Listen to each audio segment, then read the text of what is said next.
So now we need to draw another circle, and don't forget to hold down the control key.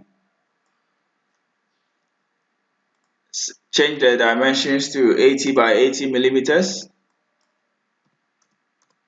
and align it to the grouped objects.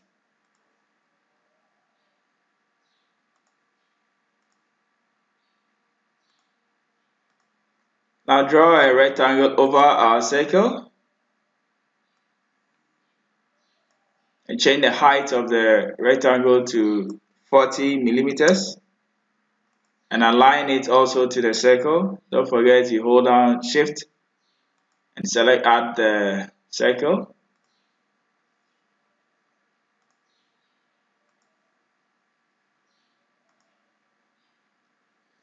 And because the rectangle is the last thing we just did, it's going to be in front of everybody else. So we're going to select back minus front to cut out the rectangle. Now this is the result we get. But then we need to also break this apart. So we go to Object, Break Curve Apart with Ctrl K as the shortcut, so that we can have two objects instead of one. But then we also don't need this straight line beneath our object. We only need the curved lines or the arcs.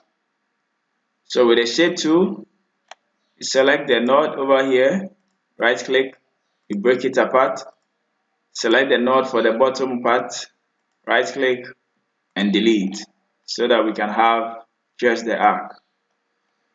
So we do the same thing for the bottom object, right click, break apart, right click and delete, so that we have our arcs left alone for us.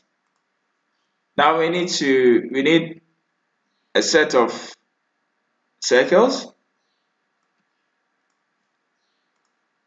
So change the size to 5 millimeters by 5, and let's copy and paste and change that size also to 2.5 by 2.5 millimeters.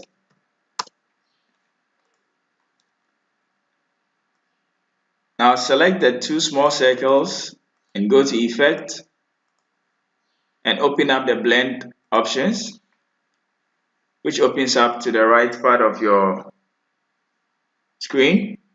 Change the number of objects to 10 and hit apply. Now let's copy and paste this, because you're going to have two sets, one on top and one below.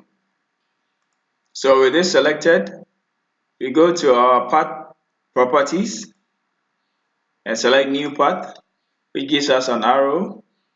Now we click on the arc that we want our circles to align on.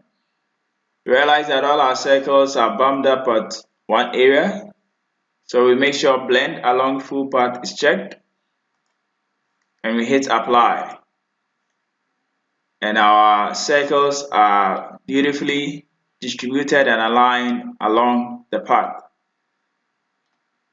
Now we go to Object and we break blend apart. Now we need to get rid of our path, so we make sure the path is selected, right click and delete. Now let's group our circles by selecting all of them and either hitting the group button here or right click and group objects, so that we have them as one. Now we're going to repeat this process also with this one at the bottom. So we select our circles, again we go for our new path, select the bottom arc, and then we make sure blend along full path is checked and we apply.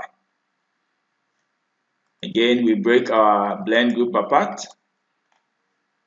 select the path, right click, delete, and now we can group all our circles at the bottom and we have a beautiful arrangement over here. this is what we have now. Now we need to apply a fill to it. So we're going to select a nice shade of sea blue.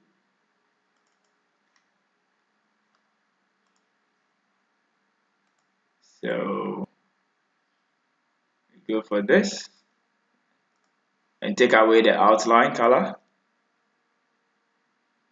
Then we can, any color we apply, because we have our document palette beneath, we have access to that color, so we don't need to go through the whole process. We can simply just hit on that color and take away the outline color, and voila, have a beautiful result.